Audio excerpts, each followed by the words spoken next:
Kasi 'di ba favorite mong skin lagi yung kulay pula sa mga laro natin? Ah, wait. So, ayun na nga. After ko naman siya paalisin, pumayag din naman siyang umupo sa unahan banda. O, di ba? Napakabait ko. Huh? Paano ka naging mabait?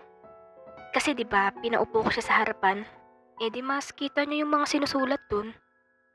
Yung kinukwento sa akin ni Kimiko parang parehas na parehas sa nangyari kanina sa akin sa school. Bakit parang iisang tao lang sila ni Kimiko? Saan ka nga pala nag-aaral, Kimiko? Bakit? Susunduin mo ba ako? Loh, napakalayo ng QC eh. Hindi mo naman pala ako susunduin eh. Secret lang muna kung saan yung school ko. Loh, sige. Anong kulay na lang ng uniform niyo? Eh di puti. Lahat naman ng uniform kulay puti ah. Hindi Yung iba nga kulay gray eh. Basta, mostly dito sa QC puro puti uniform. Gusto ko siya tanungin ng diretso. Kaso, natatakot ako na baka nga siya yun. Pag nalaman niya kasi nga ako yung binubuli niya, baka iwan niya ako. Hindi ko kaya na mawala yung isang taon namin pinagsamahan.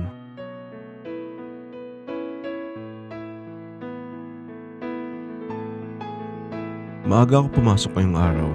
Umupo kagad ako dun sa upuan ng nambubuli sa akin. Alam ko kasi bubulihin niya lang ulit ako. Pero gusto ko lang sana siya makausap para matanong ko ano yung pangalan niya. O bakit nandiyan ka na naman nakaupo sa upuan ko?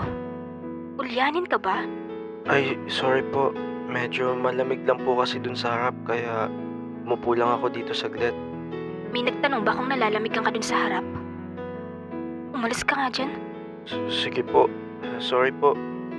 Ay, pwede po bang malaman yung pangalan nyo? Bakit? Susumbong mo ako sa principal? Ay, hindi. Di ba magkaka-class election tayo ngayong araw? Oh, ano naman connect ng class selection? Gusto ko lang po sana malaman name nyo para manominate ko po kayo.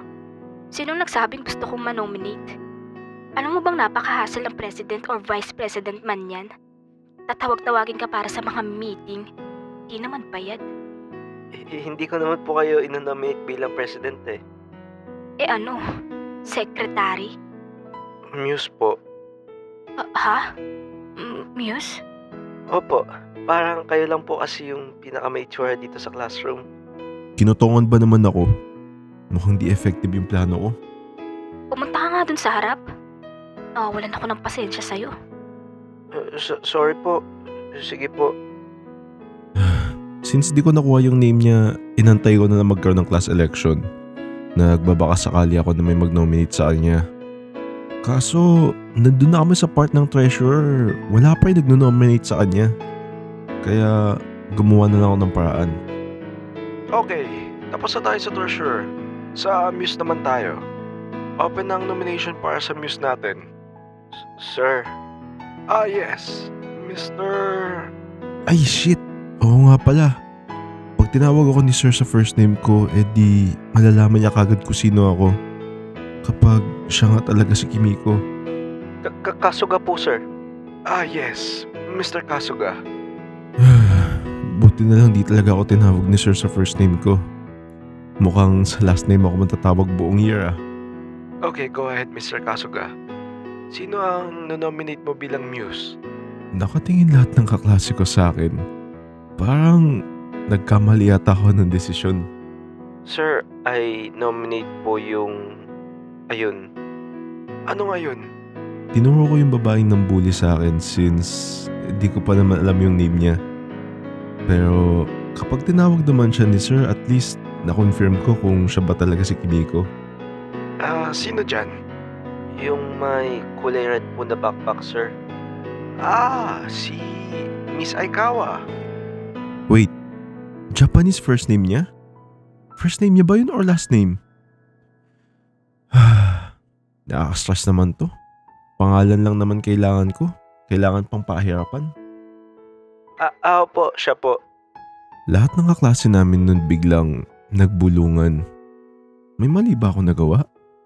Bakit parang lahat sila nagchichikahan? I decline, sir. Bakit, Miss Aikawa? Ayoko pong maging Muse, sir. Napaka-hassle niyan lalo sa events. Ayoko magsuot ng mga may init na damit. You have no choice, Miss Aikawa. Na-nominate ka na nila. Hilingin mo na lang sana na hindi sila mag-vote sa'yo. At nanalo siya. Shit, nakatitig siya sa akin. Para niya ako papatayin.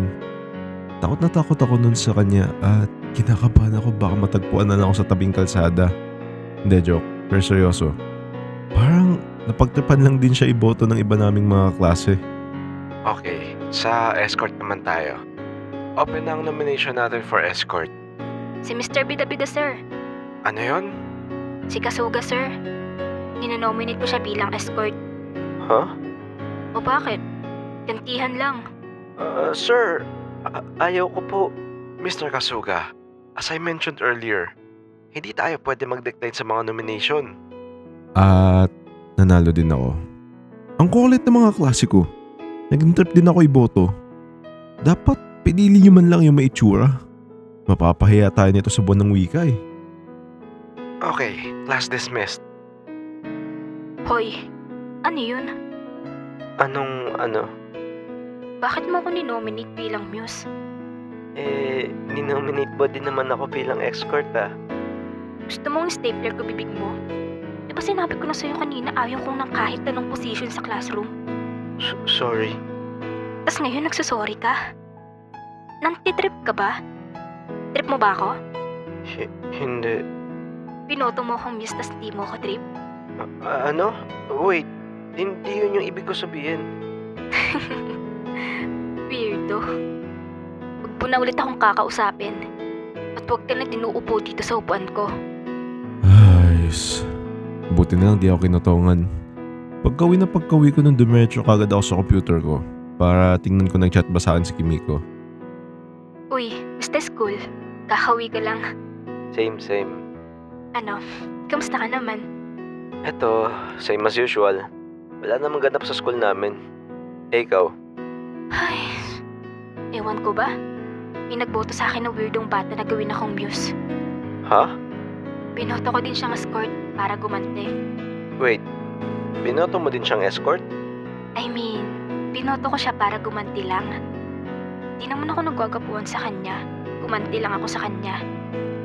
Okay. Pero, tama ba narinig ko? Naging muse ka din? Oo. Bakit? Wala. Congrats pala, since muse ka na sa classroom nyo. Sobrang ganda mo kasi eh. Hoy, hindi ah. Napagtripan lang din ako nun ni Boto. Pero nanalo ka. So, supportive din lahat ng kaklase mo sa'yo. At agree din sila na maganda ka. Surato. Parang tanga. Pero seryoso, hindi. Mga kaklase ko, napagtripan lang din ako iboto. Sus, kunwari ka pa. Laro tayo Valorant. Sige, G.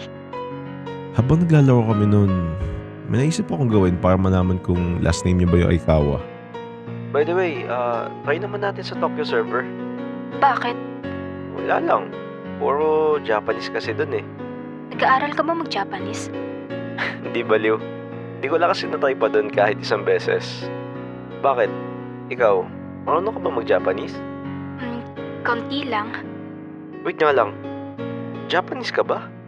Oo, half. Isang taon na tayo magkakilala tas ngayon ko lang nalaman na Japanese ka. Sira. Di ka naman nagtatanong eh. So, ano full name mo? Kimiko Aikawa.